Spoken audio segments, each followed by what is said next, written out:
Si vous voulez nous poser des questions, 670-9078, poste 230 ou encore virage@telmac.tv ou via notre Facebook. C'est les façons de le faire. Messieurs, j'ai quand même plusieurs questions et commentaires, donc on va y aller immédiatement. Mon père regarde pour... Mon père qui a 78 ans, oui, regarde pour une grosse voiture. Il a toujours aimé les grosses voitures. Il regarde pour un XTS 2014 all-wheel drive, 110 000 km, 3,6 roues, 19 pouces, 18 500 $. Oui. Ben, en tout cas, on a l'information. Ouais. On ne peut pas dire le contraire. Écoute, la XTS, c'est pas nécessairement une voiture qui est très stimulante à conduire. C'est une voiture qui est d'une mollesse légendaire, je te dirais. En revanche, monsieur a 78 ans, ne doit pas vraiment chercher des performances. On n'est pas tous des gens bienvenus de ce monde.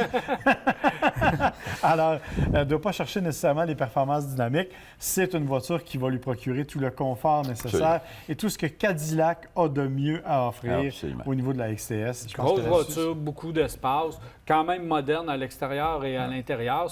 C'était la nouvelle génération de design de Cadillac. Donc, c'est une belle voiture. Puis 3,6, il n'y a pas d'horreur, rien avec Cadillac là, de ce côté-là. C'est excellent. C'est excellent comme mécanique. Et puis, la qualité de finition, etc., c'était très bon. Moi, je pense qu'il va avoir du plaisir avec cette voiture-là. Puis le prix est quand même très abordable. Le prix me semble très abordable, effectivement. Mais d'après moi, il n'y a pas beaucoup de marché pour les reventes de ce genre de véhicule-là. On le sait, là, les ventes sont en chute libre pour les grandes berlines. Alors, évidemment, on profite un peu de ça de ce côté-là. Alors, allez, 110 000 km pour le 3,6, c'est pas beaucoup de kilométrage. Alors, allez-y, dépêchez-vous. Le prix semble vraiment très, très bon. Ça veut dire que ça ne garde pas vraiment de valeur. C'est vrai que le marché... ça a un coffre, ça, c'est une dimension incroyable. Ah ouais, ça, tu déménages ta famille. Bien y penser, c'est pas cher. Vérifiez les freins, parce que si les freins sont bons, si vous ne le prenez pas, appelez-moi. Non. Tu vas l'installer. On va trouver de quoi. Madame Tanguay, elle regarde pour Outlander PHEV ou un RAV4 hybride. Je reste à 8 km de mon travail. Je penche pour le PHEV. Même si c'est un petit peu plus cher, mais on va sauver de l'essence. Combien d'années je pourrais garder PHEV? Si on se fait à garantie, de base, c'est 10 ans, 160 000 km. C'est ça. C'est ça. Fait que, c'est ça. Puis un RAV4, tu vas garder ça aussi 10 ans. Mais dans le fond, c'est deux excellents véhicules. Mon problème du PHEV, en fait, c'est madame est la clientèle parfaite. 8 km, c'est génial.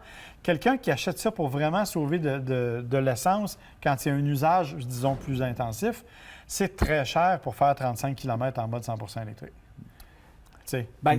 Il y a deux clés là-dedans. D'abord, le 8 km, c'est parfait. 16 allers-retours, on va être capable de le faire. C'est 30 quelques kilomètres avec l'autonomie électrique. La garantie, ça, c'est bien. Puis elle fait de la ville. Si madame m'avait dit qu'elle faisait de la route, si vous faites de la route, souvent de la route, peut-être que le RAV4 hybride va être sera un choix un peu plus à considérer. Moi, parce que vous êtes en ville, puis si vous travaillez bien avec le véhicule, vous ne mettrez jamais d'essence dans l'Outlander PHEV. Donc, autonomie électrique, 100 purement urbain, c'est le véhicule. Vous êtes la personne idéale pour ça. Mais il faut être doux. Il faut être très doux sur l'accélérateur. Parce que il me semble que quand j'en ai eu un, moi, j'ai pas fait beaucoup de kilométrage. C'est 35 km, hein? Ouais. C'est maximum 35 km avec la voiture. Fait que c'est sûr que si Madame Lebranche... Au niveau sécurité, au niveau de tout ça, c'est correct. C'est parfait. Et la RAV4 hybride, là, il n'y en a pas. Il faut que tu commandes. Il faut que tu commandes, ils ne fournissent pas. Alors, mais Daniel a raison. Si elle faisait beaucoup de grandes routes, je dirais peut-être l'hybride serait plus avantageux, mais là... Purement urbain comme ça, c'est la personne idéale pour le bon véhicule. Puis le comportement, il est quand même le fun là, du PHEV. C'est quand même bien. C'est sur la grande route qu'il faut faire attention. Bon, on va rester dans l'électrique. Yves, il regarde pour la nouvelle Soul électrique. Qui l'intéresse. Est-ce que c'est un bon choix? Est-ce qu'elle est disponible? Non, à all-wheel drive. On veut savoir si elle est disponible à all-wheel drive. Non, pas disponible à all-wheel drive. Donc, c'est traction seulement. Et beaucoup de... Je pense que c'est 304... un petit peu moins que le Kona. Oui, un petit peu moins. 380. Ouais. Au lieu, le Kona est à 415. Écoute, moi, je ne l'ai pas essayé encore, le nouveau Soul électrique. Je l'ai dans 2 semaines. j'ai un collègue, cependant, que je connais bien, qui est un amateur de voitures électriques. Tu sais, sa voiture de tous les jours, c'est une voiture électrique. Donc, il a l'habitude de conduire des véhicules électriques. Ce que ça veut dire, c'est qu'il accélère avec un œuf en dessous de la pédale, littéralement. Là. Et il a fait 440 km facilement avec le Soul électrique. Ouais, c'est vrai que tous les gens à qui on parle et qui ont ces types de véhicules-là font tout plus que ce qui est annoncé. Alors, je pense que donc, ils sont même conservateurs dans leur kilométrage. Je pense que le manufacturier annonce un chiffre, mais tout le monde fait plus. Alors, tout le monde sont excités, puis ils en parlent davantage. Et moi, je trouve que c'est une façon d'approcher la clientèle qui est extraordinaire. Dans les commentaires, avant les autres questions, j'ai Pierre, M. Asselin, mettons. Il dit est-ce moi ou les clignotants, c'est rendu une option chez les autos? Il me semble qu'il n'y a plus de monde qui mettent leurs clignotants aujourd'hui. Donc, non, c'est standard sur toutes les voitures et obligatoire, mais c'est pas tout le monde qui les utilise, effectivement. Il faut reconnaître que j'aime, moi, les systèmes qui font quand tu traverses la ligne que ça vibre si tu n'as pas mis ton clignotant. Ouais. Ça rappelle à ceux qui ont oublié qu'il y avait un petit bras qui pouvait servir, qui peuvent s'en servir. Mais effectivement, on a un usage... Ça et les voitures qui n'ont pas les phares allumés pour être capable de savoir qu'on suit quelqu'un quand la brunante... Ça devrait être obligatoire maintenant. Ça devrait être standard sur toutes les voitures. Mais c'est pas le cas. Allumez vos phares, mettez vos clignotants, ça va aider. Ça, je suis obligé de dire. Ça, je suis obligé de dire que la confusion, elle provient souvent quand tu mets... tu sais, tes phares de jour vont quand même allumer ton... Pas sur l'automatique. Fait que à ce moment-là, tu sais pas, tu te rends pas compte que tes phares ne sont pas allumés. Ouais. Et c'est l'autre en arrière qui s'en aperçoit parce que tes feux arrière, eux, ne sont pas allumés. C'est incroyable. Alain, autre commentaire. J'aime ça avoir vos commentaires parce que la semaine dernière, on avait demandé des commentaires, on avait parlé des travaux qu'il y avait eu cet été et tout ça. Et il dit, moi aussi, je suis complètement d'accord avec vous. Sur le coin Pierre-Bertrand de la capitale, je suis plus capable. Je passe là. Et aussi, pendant les travaux, on met des cônes et on fait des déviations. Souvent, on fait des contournements. Et là, on efface des lignes, puis on en refait d'autres, mais on ne les efface pas tout à fait correctement.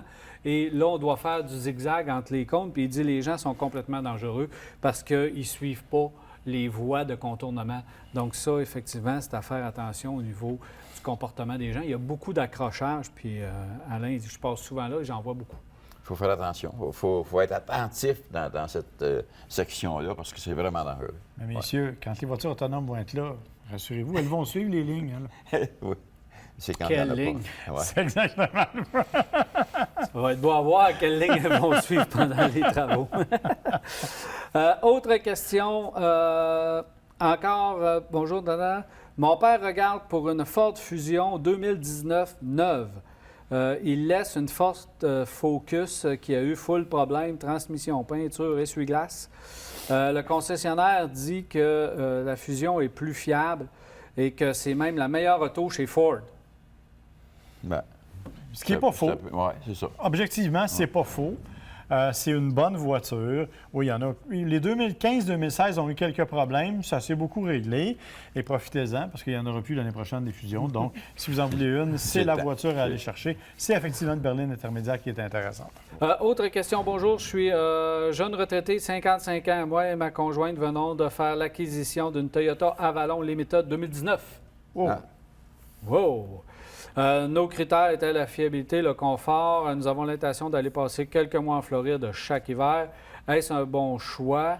Et devrait faire poser un pare-pierre à l'avant. J'aimerais garder la voiture au moins 10 ans. Je roule environ 15 000 km par année. 150 000 km, elle va être encore flambant neuve. Absolument. Ouais. Après 10 ans. Pare-pierre, c'est la 3M là, qu'on met sur le capot pour empêcher les roches de frapper. Non, pas de marque, genre, on va être obligé de le recharger. Ah, excusez. Alors, on met une pellicule sur le capot, justement pour protéger. Et maintenant, on en installe aussi juste en haut de la vitre, là, sur le toit, parce que parfois, ça peut être picoté par les pierres. Mais faire attention, parce qu'il y en a là, qui couvrent tout le plastique en avant, etc. Ça n'a pas vraiment besoin de cette partie-là. Ouais. Bonne voiture. Bien, c'est exactement ça. C'est une bonne voiture. Ouais, c'est le genre de voiture qui n'est pas populaire parce qu'elle est dans un créneau qui n'est pas populaire. L'Avalon, on en voit très peu, mais c'est une bonne voiture, c'est une belle voiture. Bien confortable. Très confortable et très fiable. Il n'y aura pas de problème avec ça. Quelle belle voiture pour faire de la route. Oh, et là, 2019, on a un style On a parlé la semaine dernière de la Corolla, qui maintenant était rendue jolie, avec un style, le fun à regarder. Bien, c'est la même chose. L'Avalon, c'était anonyme au possible. Ouais. On voulait faire une genre de Buick avec ça, là, avec l'Avalon. Là. Mais là, on a corrigé le tir. Là, il est rendu intérieur, extérieur, belle voiture, faire de la route, ça va bien. Bon voyage. 15 000 km par année, bon voyage. 15 000 km par année. Pour une Toyota Avalon, c'est... Il y a de l'espace là-dedans. Je peux embarquer en arrière, moi, pour aller en Floride, sans problème. On peut embarquer tous les trois, en fait. On peut embarquer tous les trois. T'as passé le message. Là, il va nous trouver talent. Merci, messieurs. Plaisir. Alors, voilà, c'est déjà tout pour Virage. J'espère que vous avez apprécié. Mardi soir prochain, 21h30, pour une autre édition de Virage. Cette émission vous a été présentée par Saint-Raymond, la ville de l'automobile. 4 concessions à votre service, même le samedi. Et par les centres d'inspection automobile CAA Québec, Charny Autotechnique et Belle-Page Autoservice.